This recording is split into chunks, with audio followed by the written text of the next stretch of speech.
What's up, Dad? What's up, Dad? What's up? What's up, Dad? What's up? You merely adopted the dark. I was born in it. What's up, everybody? It is the What's Up Dad podcast. Here we are. I am back at it with my trusty co-host of the night. This is Nala.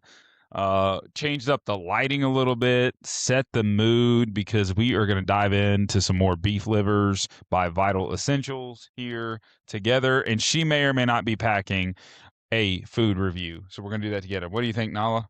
You in like Flynn? I'm in. Hey, while we're opening this up, this is a What's Up Dad podcast. How do you guys handle dogs that have ear infections often? I am really struggling with that. We're struggling with that because every time you go to the doctor, it is wildly expensive. And yeah, that is a fun part of being a pet owner. And she gets ear infections. And so I feel bad for her. Doesn't whimper or anything, but you know, she'll just start itching and it's like a problem that she has. And we just feel terrible, you know, but it's like pretty expensive. So I don't know. Dad problem of the day, mostly curious about that nonetheless. So let me see if I can keep her interested. Let me set the beef liver to the side so she can stay interested on those. You guys missed it. Last episode that I did with her, we get to the end of the episode and, well, she laid down in the chair and she was like, I'm good. I'm locked in. And I'm like, you could have waited. I mean, you could have done this early on, right? And she didn't, and it's okay. But we're here tonight. We're making it happen. You know, and gonna have all kinds of good stuff. We got questions from Beth. I got co-host is super busy this week. They have some new things they're doing with their offices. And he is just heavily involved. So I am here making this recording happen, and we're going to fly through some questions. I asked producer Beth to send me some questions she wanted me to answer. I haven't looked at them. They're sitting on my phone right here. I'm using Ryan's mic stand as a phone holder, as you can see, propped up. That's it, and we're gonna get to it. Yeah, a lot of good stuff though happening with the podcast. Super excited about it, and we're gonna rock and roll, and hopefully do some rapid fire questions. Jump into these things. I 100% know that she chat GPT these questions, so yeah, there's that. Ryan thought of his. And I chat GPT mine, and my wife chat GPT hers because that's how we do things. So let me get this cord out of the way. Let me see. Let me get that out of the way. Is that out of your way now? Okay. All right, perfect. First thing, we're gonna start some light and funny dad questions. She even gave me titles. That's how I know she chat GPT'd it. So it says, "What's the most dad thing you've done this week?" Oh, coach softball. So, been out coaching softball, had that twice this week. That's pretty dad-ish, I would say. So just been a coach. And I'm the head coach of our team. It's U10, nothing crazy. So please pump the brakes on like this is a big job of sorts. It's U10, so these girls are just learning. And that's it. I would say that is one of the things that it kind of locks the most dad thing I've done this week. With best crazy schedule, I'd also say too, like I've been extra dad lately, which I find really weird. Like it's not. I have our responsibilities are equally yoked in the sense of we're both parents and we're both active and we both do everything. Now those things she might do a little more than mine, but I have no problem picking up that, and vice versa. She picks up when I'm needing help, and she can do my stuff too. So, but at the end of the day, been more dad recently because of our strenuous schedules that we've had and things that we have going on. But that's okay, because we're here now and we're making it happen, and I get a chance to coach and have all that kinds of fun. When did you realize you officially become what? When did you realize you officially became your dad? Oh my goodness, ChatGPT, you're failing me right now. Like my dad, I would say maybe as I took on a coaching role, I think that's changed things in aspects of like my life and stuff that I've done. Similar versions of just being involved in coaching. So that's pretty common. What's something your kids think you're good at, but you're definitely not? Ooh, Oh man, that's loaded. I feel like I'm pretty decent. I'm like a jack of all trades, master of none kind of scenario in a certain sense. I think my kids just give me credit for a lot of things, even though I'm not very good at like I'm not like excellent at any one thing. So I don't know if there's any one particular item that we could call out on that. But man, I did not look at these questions. I probably should have because I could have a little bit more loaded. But again, I feel like I'm pretty much a jack of all trades. I do, there's things that I really excel at, but I'm very good at a lot of things. So like I don't miss the boat on a lot of things. That's not me pumping my own, tooting my own horn, but that's just the reality. Um, What's a rule you swore you'd never have as a parent, but now you do?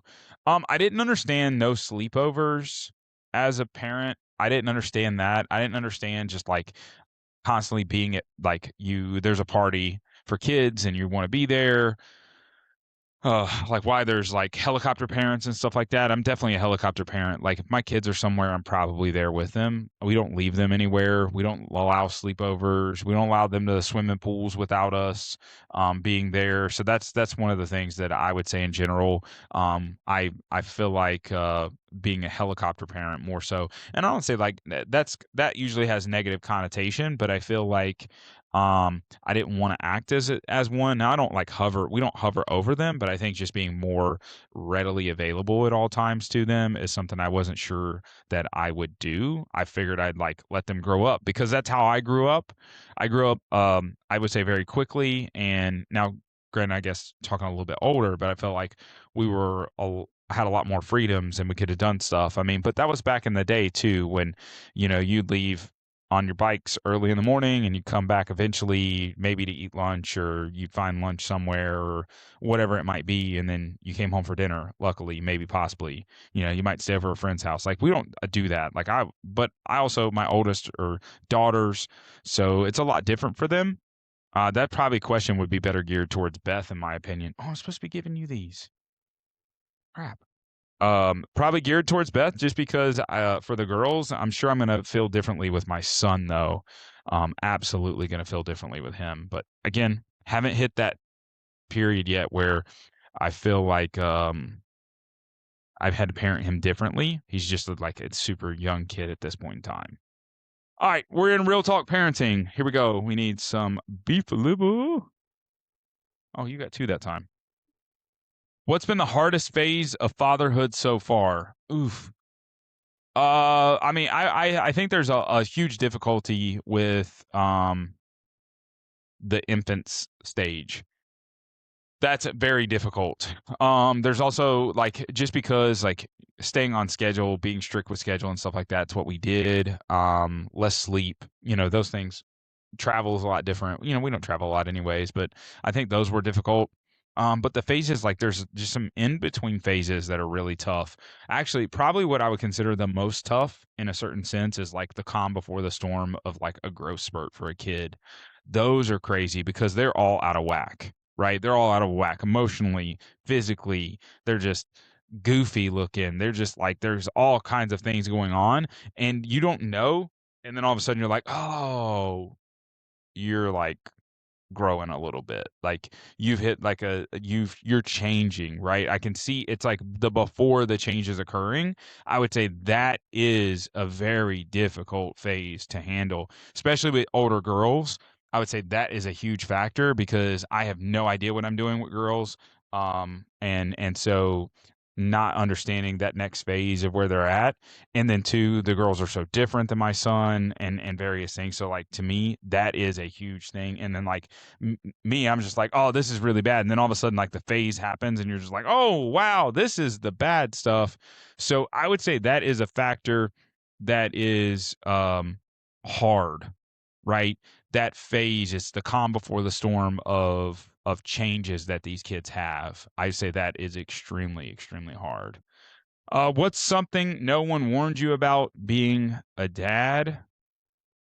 Honestly, my son and himself, he is full of it. Boys are different. They're a riot, and that is crazy. I was not sure. I'm not prepared. We wanted a son. We shot for a third, and boom, we got a boy. Congratulations. Wow, he is a handful, but he's also like my little best friend too. And I say that lightly, like not best friend as in like that, but best friend is like we are like he loves me, right? Like it's super cool, and we enjoy each other, right? So that's kind of cool as well. Um, so I would say that that is um something that I was not sure like that yeah, that's definitely something. That's for sure. Yeah, and some of these I got a bunch of questions. So I'm flying through kind of giving like some very high level stuff here. I'm kind of flying through some of this stuff, so bear with me and I'm reading it as I go, and ChatGPT doesn't put the thoughts together all the way undoubtedly. So, hardest thing warned about having a son. I wish I was warned about that and how different they are than girls. I didn't get it. Now I do. Um, when do you feel like you're getting it right?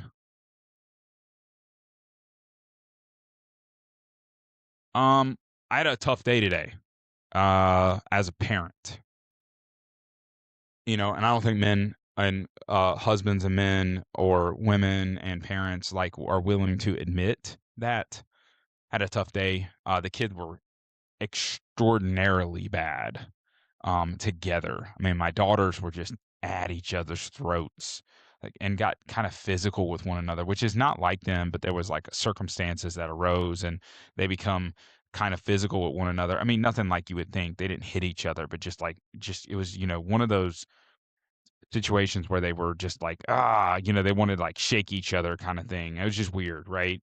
They were at each other's throats. My son, I think I was on a call. He tried to choke me with my seatbelt. I have no idea what he was doing. Like, I don't know. I need to be like Liam Neeson there and like getting out of the seatbelt kind of scenario. Like, thought I'm getting kidnapped by my own children. Like, all of this happened in a matter of like a 10, 12 minute period in a car ride where we stopped and I took a phone call. And man, I don't feel like I was a good parent. I felt like my response to it was very poor and everything. And so I would say I don't feel like I handle that all the time well because I can jump off the deep end, but offering some different perspective um to that, they continue to be bad. And I feel like there's not a one size fits all in parenting model of like, okay, you can be, you know, Master Chief or you can be Mr. Nice Guy or you can be this. I think where I get the most is just having open communication with them of what's going on. And so to wrap up the story, I went upstairs afterwards and my middle child, she went to bed. I put my son to bed. Middle child, she had to go to bed, and my oldest was finishing some homework. My middle fell asleep upstairs pretty immediately, and so when I got there, I woke her up by accident. Didn't mean to, and first of all, told her, I said, "Do you know how much I love you?" And her response was, even after the tough day, was, "I bet I know."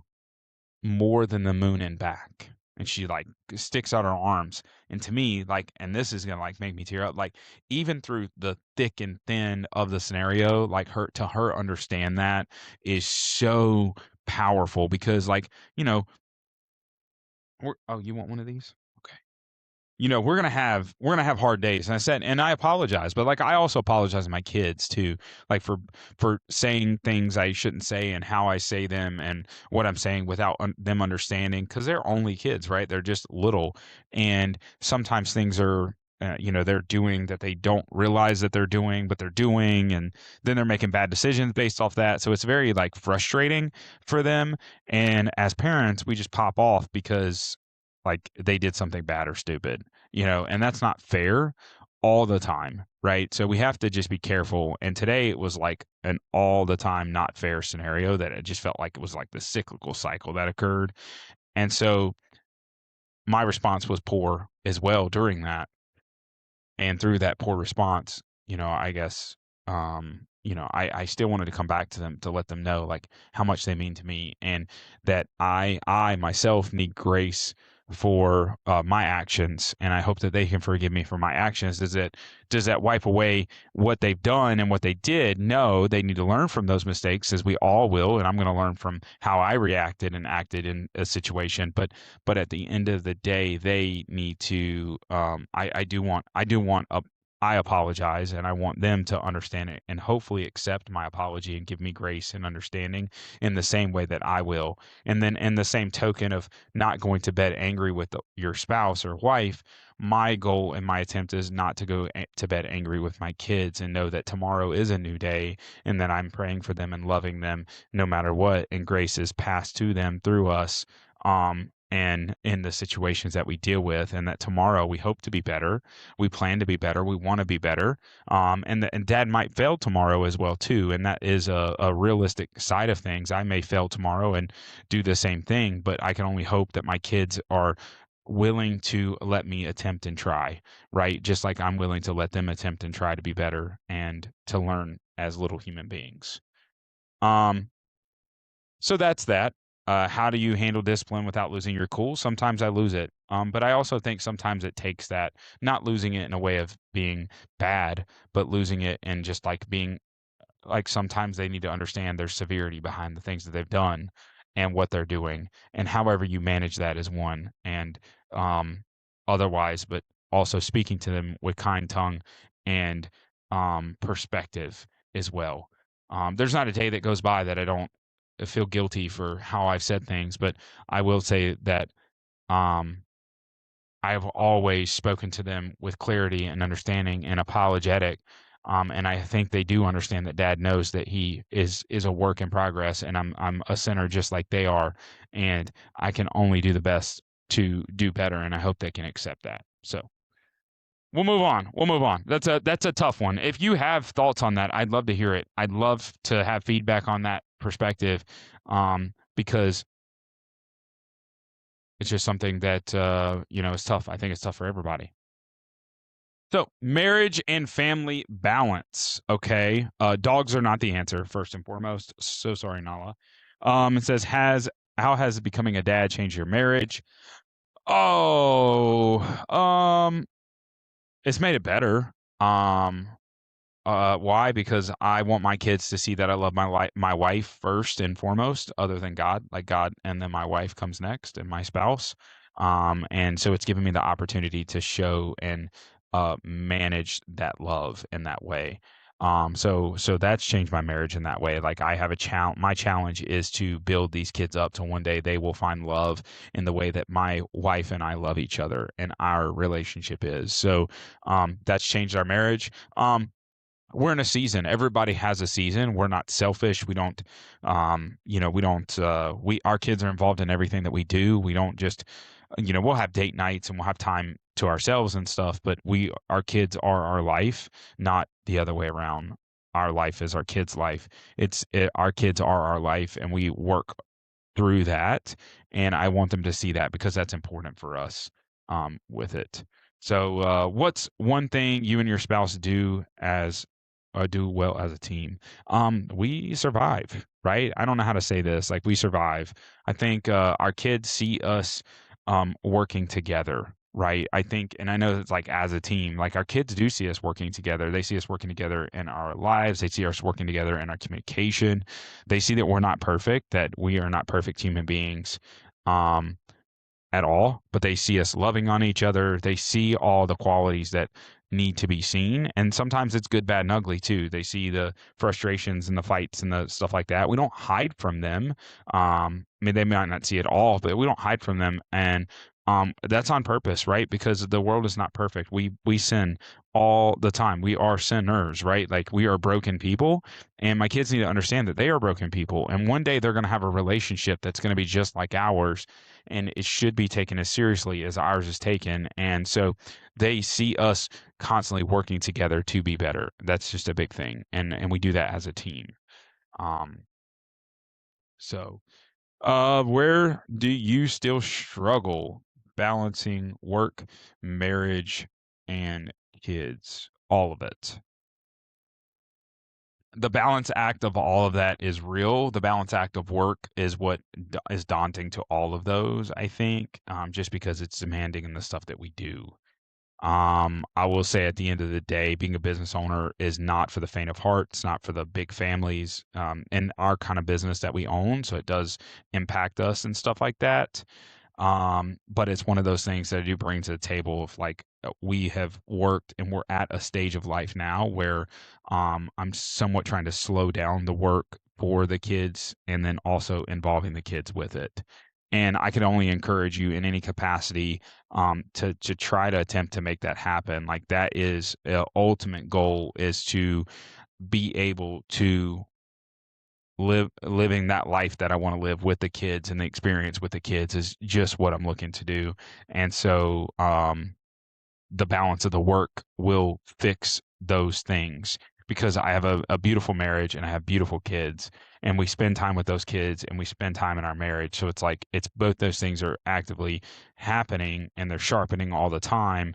But the marriage, I mean, sorry, the working piece is what is the hills and valleys, right? The highs and the lows is because that can get in between those things. And I just hope my kids can see through like the amount of work that we have to do, but we also take off time and we also like are very involved and we do all the school functions and we do everything that we possibly can. There's not something I drive them to school and pick them up every single day, right? That's huge. It's a big thing that happens. Like that is it. That is it right there. So that's important. And you know, not many families get a chance to say that, especially dads, for example. And not that my wife doesn't want to, but I love it. I thoroughly enjoy it. Whether they drive me back, you know what, crazy on the way to school or on the way home, there is opportunity. And I could easily just lose those 30 minutes or hour a day. I could lose that, but I've gained an hour a day with my children by spending time in the car rides with them and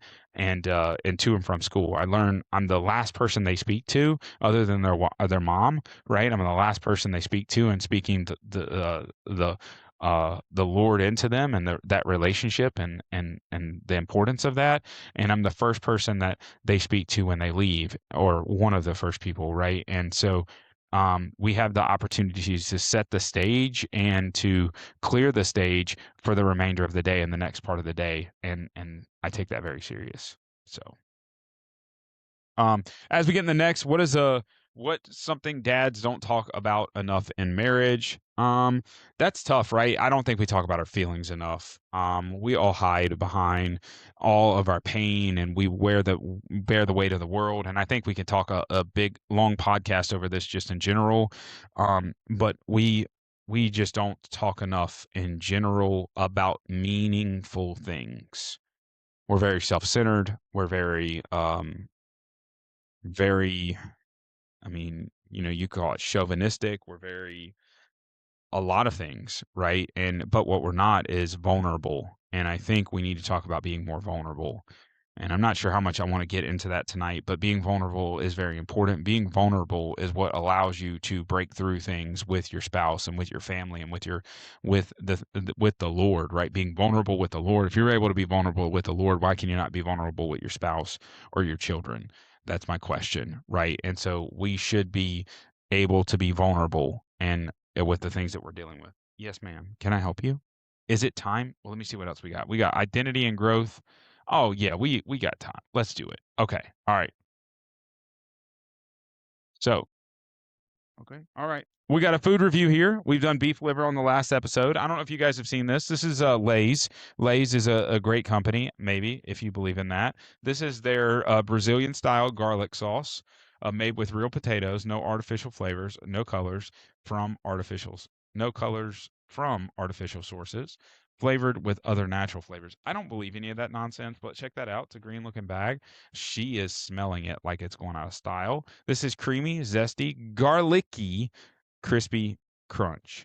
Um, yeah. Okay, let's do this. Get a whiff. What do you think? What do you smell? What do you smell? Does it smell good? Are you in? You'd like your lips to be in. Yep. Are you in? What are we thinking? You're back for another sniff? All right, sniff test. I'm not sure what makes it Brazilian, so I just don't know that. I don't know if it's because it's the FIFA World Cup stuff, but I don't know what makes it Brazilian, so it's just something I'm throwing out there. No clue, not sure, very confusing. So yeah, we're gonna pop into this. I also think this is extremely, um, how do I put this? I think it's extremely misleading. There is a big lemon on the side of this. I did not see that. There's no lemon in here. I've read the ingredients. There's 0 lemon in here, but yet there's a lemon, and I think that's really funny because when you're looking at a product, dude, that's what you think, so you think that's there. No, what that is like the flavor profile, so that's what people are getting. It's kinda like drinking a drink. What do you get? Do you get Dr. Pepper's, 27 flavors or whatever it is? And the answer should be yes or no. I don't know, but there are those, so let's go ahead and get a test of this. I'm gonna set these on the table for you. Do not eat these. Do you understand me? Do not eat these. You don't do it. This is a no yet. This is not a yes. Okay? No, no, no, no, no, no, no. You can't. Just leave your head right there. You, girl. Okay. All right. Well, she's diving in. I can't stop her. Okay. So this is Brazilian style garlic sauce. Yeah, that's what you get. Go ahead. Okay. Way better.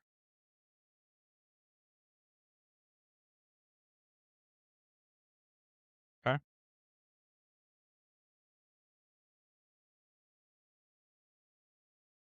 You're a loud chewer. Are they crispy? Hmm? You don't know? Okay. There you go. At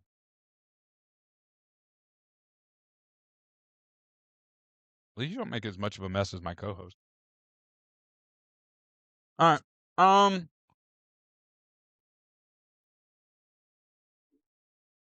I don't know what Brazilian style is, but I'm gonna give this like a 9.3 out of 10. I love garlic.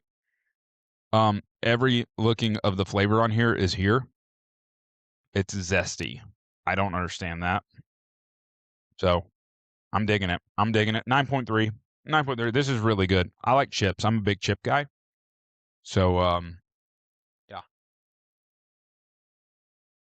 All right, one more girl.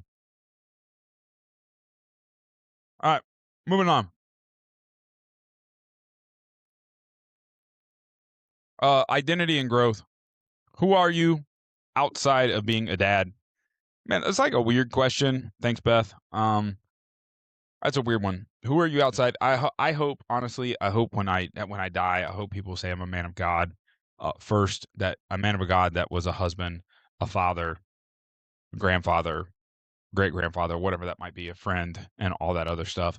That's who I want to be. A good, a friend as well, somebody that you can talk to, and have that. I have deep relationships, and that's a huge thing for me. Not surface level stuff. I am in need of deep relationships. I feel like I didn't have those as a kid and growing up, and also with having a brother that's gone and stuff like that, losing that factor, that person that you automatically have that connection with, potentially as family. There's that deep relationship that's just gone, right? So I attempt to have deep relationships, and that is being a man of God and a husband, father, all that stuff in combined allows for that. So that's what I hope for that. What is something fatherhood has taught you about yourself? I make a lot of poor decisions, but being a father was not one of them. I've learned that I'm selfish, and I try to not be selfish every single day, and that's weird. It's just a weird thought or perspective to have, and try to put the kids first in so many ways, and my wife first and stuff like that. So I think if that's just being open, right? I think that's just being open and honest. And if you wouldn't say that, like, please tell me that you get up in the morning and before you go to the bathroom that you are making sure that the kids are getting up and getting ready, and you're last to go to, like, you know what I mean? I mean, some days it's like that, but like the reality of it is we're selfish people, right? We're gonna make our own coffee first and stuff like that, and all those things. But I just encourage you to look at that. Oh, see, she's getting comfortable. I encourage you to look at that differently, but that's what it's taught me, right? And I've learned that, and so I strive every day to be less and less selfish and more selfless, for my kids and for my family, my wife specifically, right? To be more selfless, specifically. So that's what I plan, and I pray for, and I look for that. But that's what it's also taught me. I feel, and that's crazy to say that, but that's what it is. I don't know. Those are things that I've thought about. So, what kind of man are you trying to raise your kids to be? I want them to be children of God. Through and through, if I can do one thing, investing in them in all ways possible is to be children of God. I want that so bad at the end of the day. What it has a lot allowed and what it has brought me is the ability to continue on, right? It has made my relationship with my wife stronger. The more and closer I get to God, the better my relationships get with my wife, my kids, my friends. It deepens those opportunities. So it's just something I would say, that's what I want them to be first and foremost. Outside of that, I'm gonna win. I won the lottery already by having them, and at the end of the day, like if I can just have them, which they are, like loving the Lord through and through, if I can continue on that path with them and raise them to be that, um, yeah, there's that. What habits are you trying to break from your own upbringing? Wow, we could probably have a whole episode on that. Um, Skip. I'm using the skip button right here. Yeah, we'll come back on that. I know you guys are going to be upset, but we're 30 minutes into this, and I got more to ask. So, yeah, we're going to skip on that one because I think that's another like habits of your own upbringing. I think there's a lot of things I've spoke about already to that, but I want to skip that one. What legacy do you want to leave your kids? Again, I know this is a broken record, but the broken record is the most important record I have of just like being being God-fearing individuals. If that is not instilled to them, I don't care. I could leave an immense amount of money and wealth and fame and fortune and all that stuff, and we work hard to be able to provide to our kids, and I'm going to continue to do that. But like all that can be left for them, and it wouldn't matter if they don't know the Lord, right? And I want them. I want the legacy to be built around that relationship with Christ through and through every day, twice on Sunday, three times on Monday, and so on and so forth. Like, I want that to be important. So, like, leaving that legacy of that perspective and that importance to them is what it is. Everything else will come in droves. I do believe it. I believe in God's plan, whatever He has for us. Well, I'm skipping to the next stuff here. Faith, values, and such. Um, How has fatherhood impacted your faith? It's tested me to learn about and learn from the Bible and see the Bible in a different way, not my own worldly way though. So I just want to like preface that. Like I think as you read the Bible, you read it in the way the scripture is meant to be said to you at that given point in time, but it doesn't remove the real context of the scripture, right? It just may speak to you in a way that makes sense in your given time of life. But it doesn't necessarily remove the context of what was happening. So we have to understand what we are reading, and as we are looking through that, it's important to know what we are going through and what's happening, right? And the applicableness to the stories and everything. Um, but it's impacted my faith. Like it has made me, I understand the importance of my kids being closer to the Lord. And so I am truly 100% invested in that, all to the point which I think there's a question here: how do you lead spiritually in your home, or try to?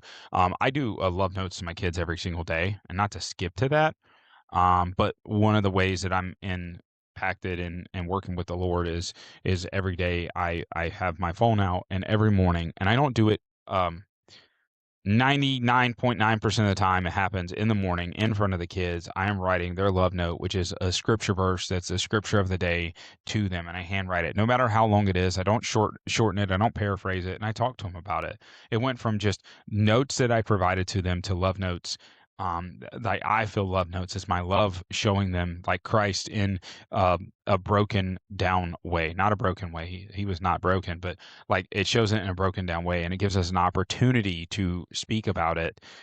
It grew from just writing the notes and stick them in the lunchbox, and I mean all the way from when Skylar was in pre-K, like as early as it could be. You know, and Sydney didn't even get lunches, and I'm writing these things. I'm coming to find out years and years and years later, like they keep every one of them, every single one of them. They have boxes of these notes, little sticky notes. And I go through hundreds of sticky notes. I got 3 kids, right? I mean, every day I write 3 notes, and it doesn't sound like a lot, but every day we will wait, but we will be late for that note to be in their lunchbox, and it's always in their lunchbox, right? And I pass that to them and lead them spiritually through that. That's one of the things that gives me a talking point and an opportunity of God being in their life every day, regardless of what's going on, regardless of what's happening at school, regardless of where they're at in their lunch, or what's happened before lunchtime. When they're in their lunchbox, they're going to see that, and they're going to see the love that mom and dad have for them through that note in whatever capacity and whatever that note brings to them that day. So that's important, for me, for that aspect. And I think making sure that we understand that. And then beyond that, there's a question on here. It says, what values are most important for you to pass down to um, for your kids? I just want them to have all the fruits of the spirit, right? To be filled with the fruit of the spirit, and so many, love, joy, peace, patience, kindness, and all that, like everything through and through. And I just miss some, right? But that's my terrible mind and lack of knowledge and confidence in it. But I try to be better. And in that, but I want them to have all those things and to be filled with the Holy Spirit in so many ways. And so that knowing and loving and understand the Bible, and I don't use this as the quote unquote scapegoat, but them having a working relationship with the Lord is going to provide the values that are most important. That's it. I want them to have a working relationship with the Lord, and that is going to pass them the values that they need to have. So for me to pinpoint a specific value of just like being a good person is like, feel like a cop out, because a good person is not a value. A good person is a worldly view of something. But what the Bible says about being good is different, right? That's what I want them to know. I want them to know the difference, understand the difference, and live that difference with regards to things.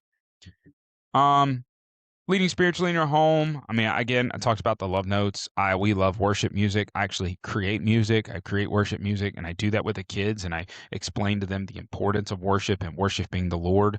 And so that's one thing that I've done. I'm involved in worship music minimally at church, right? Nothing big, nothing crazy, but I want them to see that. I am invested in that. They know that I'm involved in small group, and they see those things, and they've been in and out of these small groups and these things in our household for years and years and years, and we continue to have that. And that is, to me, that is where it is at, right? And through and through, so they are able to see that in our home. And those are just some of the ways that that happens there. Outside of that, I've taught them, in my opinion, and right, wrong, or indifferent, and I think my wife would agree and is on the same page. I taught them like how to pray too, and how to pray like with devotion, right? And be devoted to praying. And I think that's important. Um, Leading with thankfulness to the Lord and looking at all the miracles that he does on a daily basis, from just allowing our feet to hit the floor in the morning and the air to fill our lungs, and so much all the way to the end of the day, right? All those things are miracles that the Lord is providing us, that we cannot go without witnessing and respecting that. So I've taught the kids like how to find that, because there are going to be times where it's going to be hard, and it's going to feel like the devil is just winning over and over and over and over and over again. But you know what? The devil could have stopped me from waking up this morning. The devil could have done this. Like, God is alive and well and kicking and moving, and his grace is flowing. And I want them to know that, and continuing to be rooted in the small things that lead to the big things is what's going to be changing in their life over and over again. And one day when dad's not next to them and they don't know and they're not looking at it and they're struggling, they're able to latch on to that. Last question on here. It literally is, oh no.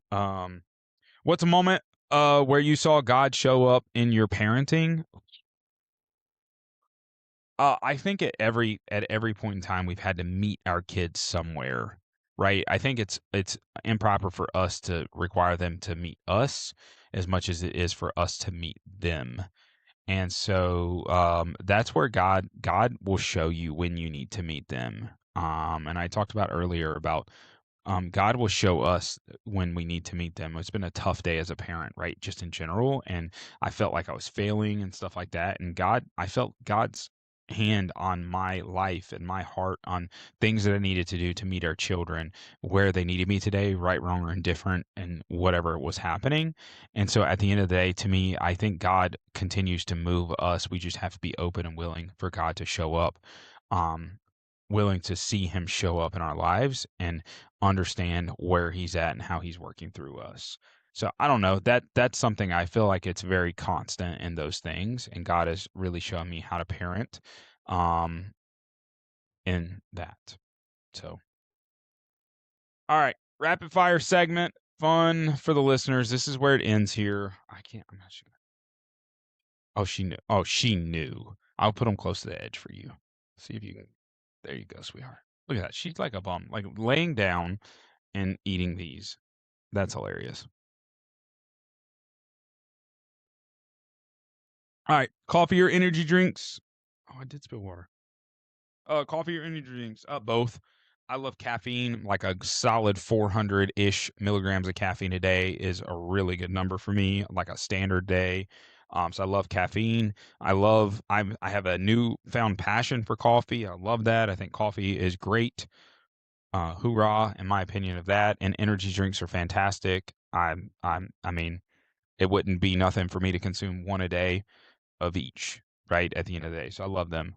Early mornings or late nights, I do both of them. Unfortunately, I don't sleep a lot, so I'm up really early and up I'm up really early and I stay up late at night, just because I want to cheat code is I steal hours from my own time to be less selfish, to be able to get workouts in and stuff like that. So getting up before the kids get up, before the wife gets up, is important, but I don't let that stop me from spending time with my wife and dedicating the time that I need to with the kids in the afternoon. So I find that time and getting that out is important. Family vacation. Oh wait, strict dad or fun dad? Yes. I think I'm both, right? I have no problem. I have no problem, encouraging and getting ice cream with the kids and doing the fun stuff and watching videos together and all that stuff. But there are things when I need it done and we want it done, I'm gonna be the dad that's gonna pop the whip. We don't have a whip. Like, you know what I mean? I'm gonna be strict. I'm gonna like be, hey, this is what it is, and boom, and bop, and and be very dedicated in that. So I can be both of those. But probably more on the fun side. Best probably more the strict parent. Which is weird, in a certain sense. But I'm the more of the enforcer, right? So that's where I have that.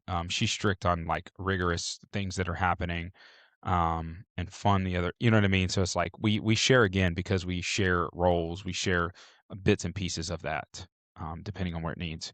Family vacation, beach or mountains. I mean, who come up with these? I don't know. I just say yes. We don't go to the beach a lot. We haven't been because, like, quite frankly, I don't feel like my kids are old enough to really understand. I can't. I like babies and sand just doesn't work with me. So we really haven't taken the kids to the beach in a long time. I think that would be fun. We've talked about it, and that's something we're planning on doing. We're not close, so that's also like the other thing. We're not close to the beach, so to get there is quite a haul. Mountains, I love the mountains. But yet having kids, not everything revolves around that. We're not big, like I like hiking. My wife doesn't like hiking. So yeah, I don't know. Let's just go insert Disney, right? I take Disney. I read a thing the other day. The reason we go to Disney so much is because every time they go is a different experience and every time will be different than the last time, and you only have so many of those times. And to me, that just hit. There's only so many times you're going to have a 10-year-old that's going to go there because eventually they'll be 11, and seeing it from an 11-year-old's eyes, which in the same sense is seeing it like a 35 or 36-year-old eyes. So insert Disney. I'd take those over that. One word your kids would use to describe you. I think my daughter, my oldest, has said this a bunch. She's called me goofy before. I'm goofy. I want to have fun. So maybe I'm more the fun dad, right? I want to have fun. I am goofy. I do a lot of dad jokes. I make a lot of jokes. I want people to be kind-hearted, loving-hearted, tender-hearted, fun-hearted, right? So I do a lot of jokes, and so maybe goofy would be a word for that. So guys, that's what I got. That is the What's Up Dad podcast. Nala 2.0 here. We got the Brazilian style garlic sauce, Lay's potato chips filled with some beef liver, having all kinds of fun answers. Questions from producer Beth. Really appreciate you kicking some of these. I wish they would have been a little less chat GPT'd. Maybe that's how Ryan feels when I throw him those. Well, it sucked not having him here today, but we wanted to get an episode out for you guys. I just don't want to forget that to keep this train rolling. We really appreciate the support. Appreciate you guys continuing to listen and watch and be there for it. So if you got any questions or if there's anything that we can go over from a topic perspective, let me know. If there's anything you want to talk about in the parenting or leading your family spiritually or whatever it might be, let us know. And last but not least, if you have a review item you want us to review, definitely send it or tell us because I will get it and I'm going to have fun with it. Guys, really appreciate you. Thanks again, and definitely check it out. What's up, Dad? Hey, Dad, what's up?